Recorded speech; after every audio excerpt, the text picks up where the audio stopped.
এদিকে রংপুর বিভাগের বেশিরভাগ পাম্পে জ্বালানি তেল দেয়া হচ্ছে না, এতে তীব্র ক্ষোভ সৃষ্টি হয়েছে ভোক্তাদের মাঝে। সকাল থেকেই মোটরসাইকেল নিয়ে পাম্পে পাম্পে ঘুরছেন চালকরা। কিছু পাম্পে অকটেন দেয়া হলেও পেট্রোল দেয়া হচ্ছে না। বেশিরভাগ পাম্প বন্ধ রাখা হয়েছে, সেগুলোতে অকটেন, পেট্রোল, ডিজেল সহ সব ধরনের জ্বালানি তেল বিক্রি বন্ধ।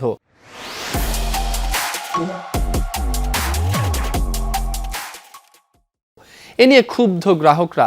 মজুদ থাকা সত্ত্বেও তেল না দেওয়ার অভিযোগ উঠেছে পাম্পগুলোর বিরুদ্ধে। রংপুর বিভাগের ৮ জেলায় ৩.৫ শতাধিক পাম্প থেকে জ্বালানি তেল সরবরাহ করা হয়।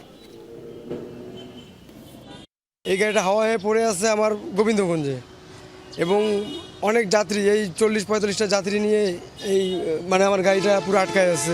কিছু কিছু জায়গায় শুনতেছি ওই সাইডে যে তেল নাই পাম্পের মধ্যে, তবে এই সাইডে আমরা পাচ্ছি। তেলে তো নাই, খালি ডিজেল আছে আর এলপিজি আছে, অকটেন আর পেট্রোল নাই। কালকে শেষ হয়েছে বিকেলে অকটেন।